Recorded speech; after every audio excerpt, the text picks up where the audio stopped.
How's it going, and welcome to The Guitar Effect. My name's Rob. In this video I'm going to be doing something that's an absolute first for me, and I'm going to be demoing a looper pedal. And that is the new GL100 by Mooer, and this is their new kind of touchscreen enabled looper pedal. Before I get into this, I want to talk about this for a sec. So I've been playing in bands for 30 years, right? And I started playing in bands and writing music before loopers were available. And so I've never actually given loopers much time at all. The reason I'm making this demo is Mooer, I reached out to Mooer recently to ask them to send me their Preamp X2. And when they did, they also sent this in the care package, let's call it, and asked me to make a review of it. Now, before I get into this, I'm not great with looper pedals because, like I said, I don't really use them. But I did find during my time with this, I've spent a lot of time learning the bits of this that I need to learn. And as looper pedals go, this is a really, really comprehensive, capable looper pedal, and the touch screen makes the menu diving that's on those type of pedals really, really, really enjoyable. So it also comes with a software that I'm not going to demo now, where it allows you to manage loops and stuff like that. But just in terms of it as a looper pedal by itself, it can do a lot. So what it can do is it can record obviously multiple layers. It has way more than enough time. It's got stereo ins and stereo outs should you want one stereo. It also has a drum machine on board, and you can route the drum machine to a separate output so that you can route your guitar through a guitar rig and get like guitar rig sounds, but you can also route your drums straight to the PA or straight to the mixer or recorder, I should say, in my instance, so that it's not running through a guitar amp. So you can send the drums and guitar or whatever instrument you're recording through two separate outputs, which is really, really useful in terms of this being a performance tool. Also, it has multiple presets. So you could use this to record backing tracks or even just load up backing tracks as you saw fit. In fact, I may make another video about this where I'll use it to play backing tracks, because it can do that and it can do it well. And you can load up however many backing tracks you wanted for a show. You could have the instruments running through one output through a guitar amplifier or any processing you wanted, and then you could have the drums going straight to the PA to be your one band kind of thing. And for that, I think it works pretty well too. It's super light, like it's the lightest pedal I've ever demoed. So it's really compact and it's very powerful. So you've got two foot switches on the front here. These are pretty standard fare. This foot switch is to play, overdub, and then also undo and redo, I think. Yeah. And this one is to stop and clear, right? So say you start recording a loop, you hit the switch, start recording, you play it perfectly great. If you make a mistake, you hold down the switch and it undoes that and you can try it again. You stop it using this foot switch, and then you hold down that foot switch if it's a mess and you just want to get rid of it, and it'll clear it, right? Then you have, once you've done that, you have one loop saved to one memory bank, and then you hold down this encoder up the top to save that to that memory bank. Then that's always there in that memory number, right? There's two encoders up the top. One is like a value encoder, and the other is a level of the loop. Not a level of the drums, just as a loop. So this is great for allowing you to balance the level of the drums versus the level of the loop.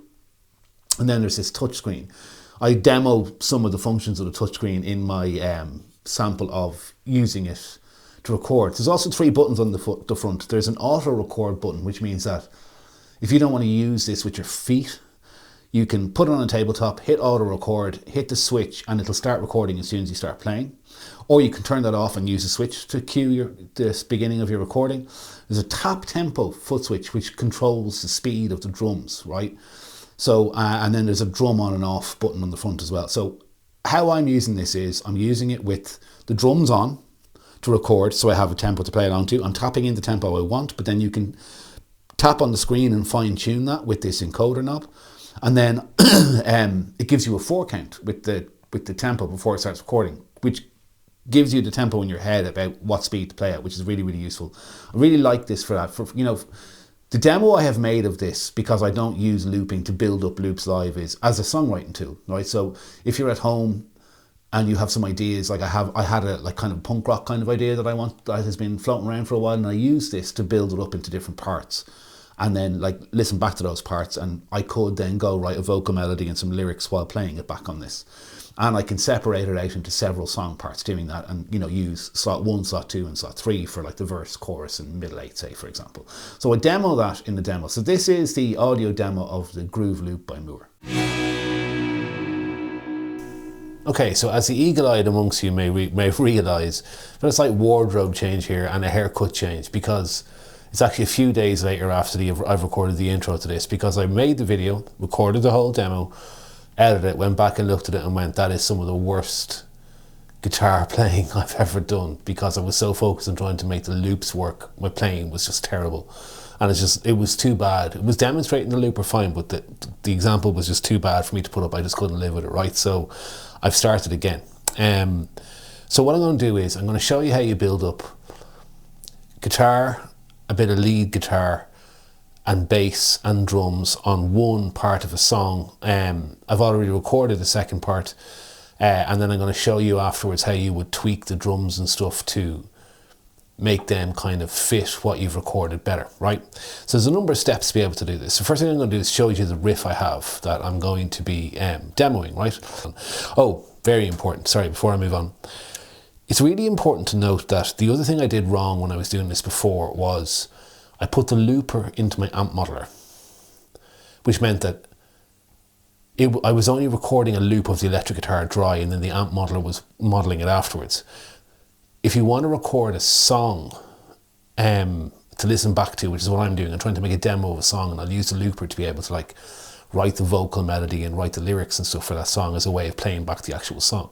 If you want to do that, you should put the amp modeler first, because then it records the amp sound with the looper pedal as opposed to just the guitar. So that was the other thing I did wrong. So in this situation, you definitely want to put the amp modeler first. So I have the Mooer Preamp Model X2 from Mooer, obviously, and it's going into the GL100 by Mooer, right? So right now I'm on a Vox AC30 preset, and it's clean because the first part of this riff I think is going to work best clean.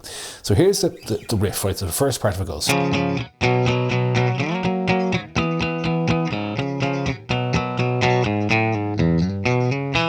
And that's all the riff, right? And then the second part goes.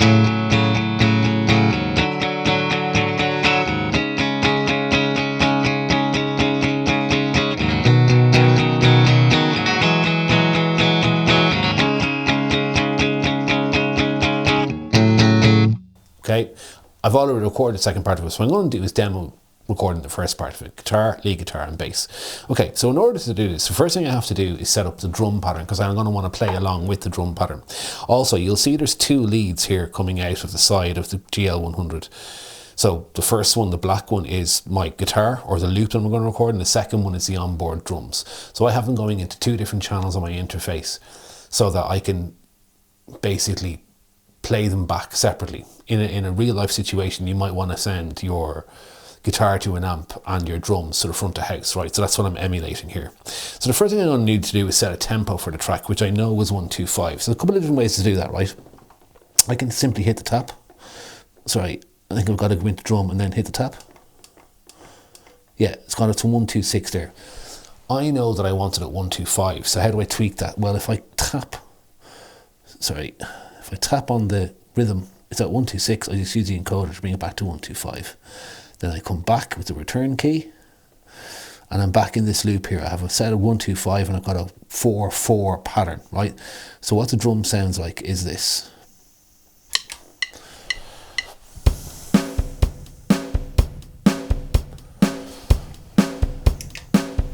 So that's the drum part that I have, and it's just a fine standard 4/4 drum beat that would be absolutely perfect for what I'm trying to do.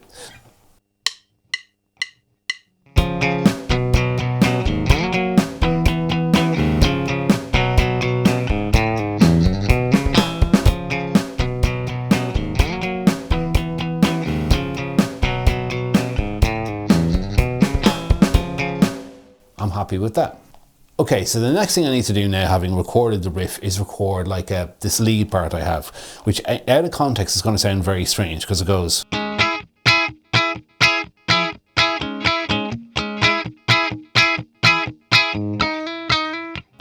Right? But if I turn on the dirty channel on the amplifier, which I'm So I'm going to do here, and just hit play and play along with it for a start. And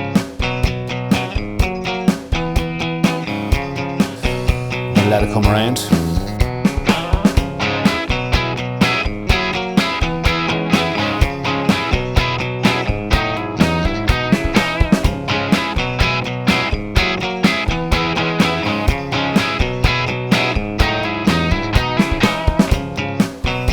So that's the part. I'm pretty happy with the part. All I'm going to do is stick it on now by hitting the play button, then hitting the overdub again, wait for it to come round.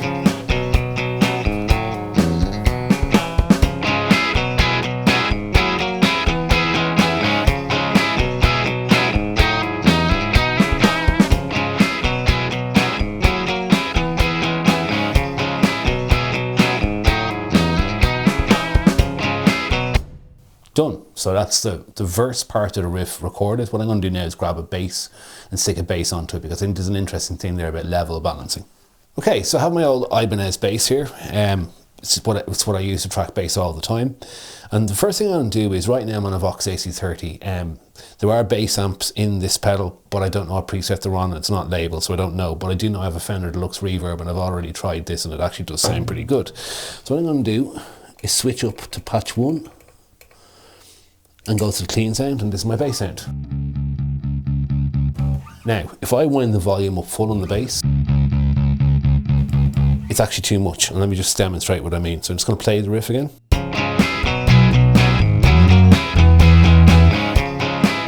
Way too much. So what I'm simply going to do is wind the volume back in the bass and play it just to check the levels.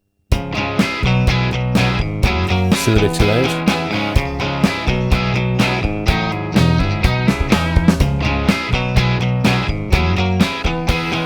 Okay, that's good. So now what I'm going to do is hit play, hit record, let it come around.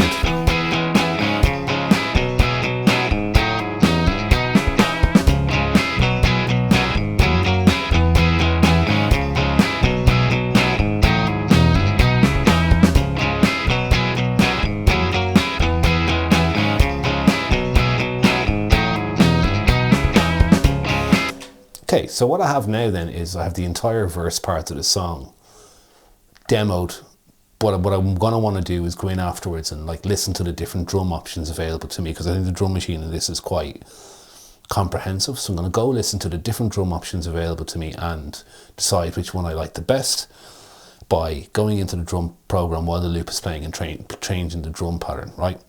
Okay, so if I hit the two switches together now, it goes back to the master screen, and I can go up to the next patch, and I've already recorded the second part, so I'm just going to let you hear that.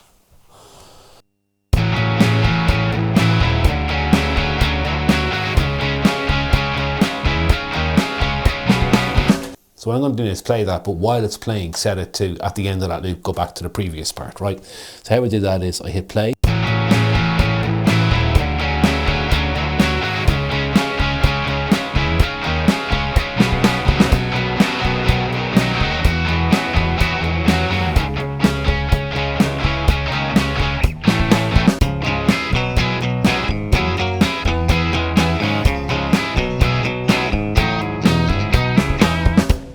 So the reason I showed that is I could even record another part, like a bridge part, and I could use the foot switches to switch between them as I listen back to the entire song, write different parts to it, like I said, write the vocal melody and lyrics and stuff. And in that way, it's a great songwriting tool. So what I'm going to do now is to show you how you would edit the drum parts to make sure that you're getting exactly what you want from them. So give me 2 seconds, I'm going to set that up. Okay, so now that we have the actual loops recorded, what can you do with the drums afterwards to find a pattern you may you like better, or something in terms of like giving the song the overall vibe you want to give it, okay? So it's very easy to do. If I hit play here, one thing I'm actually going to do is just turn the level of the playback of the actual track down in my earphones so that I can focus on the drums a bit. So I can do that here.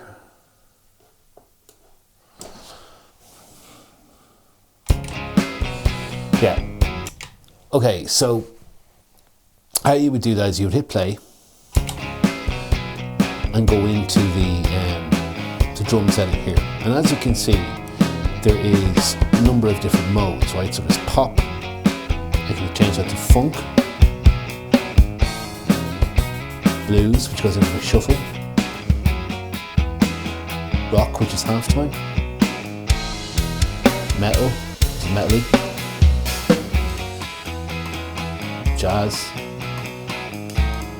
it's kind of cool actually, fusion, which is far too much overplaying, punk, actually, okay, I like punk, unsurprisingly, because it's a punky riff. I'm going to go over to this.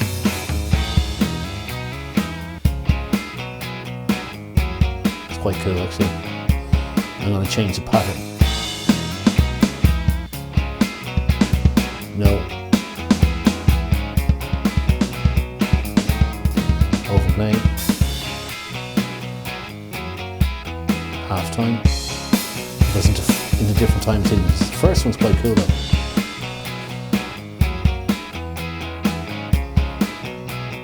I'm happy with that. Okay, I'm going to go out, I'm going to stop it, right, and now I'm going to do the same process for the second part. So hit 2 switches, go up to number 2, wait for it to load. Same process again, I hit play.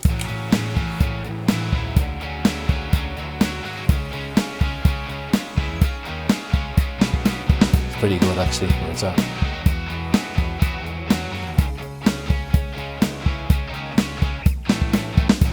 Actually, just to show you, when you're in this menu, the drum, this foot switch bypasses and turns on and off the drums, which is handy. If I go back and I pause it, right, there's a thing here, I like that beat, but the sound is different to the punk sound, which is going to make the change more jarring than it needs to be. So what I got to do is find a punk version that works. So I go in here, actually I'll go back, press play, in here, change it to punk.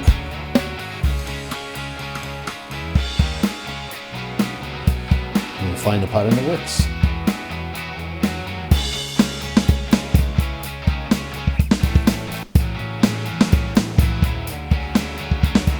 No. Where are they going with these beats?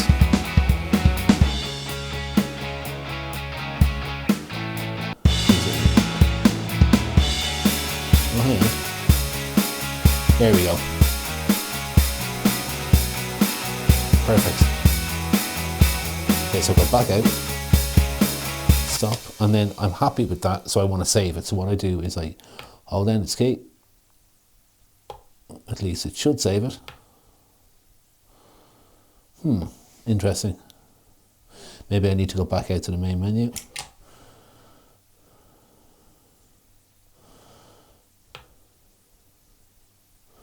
Seems like it's already saved. Okay, so if I go back to the previous one,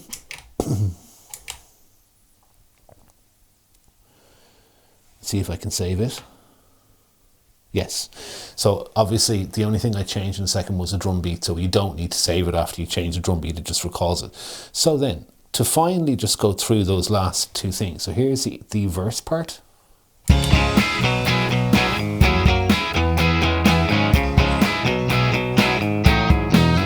Go around again.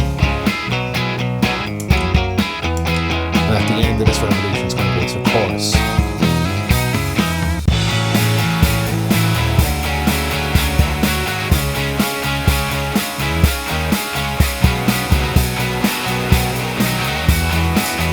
Back into the verse.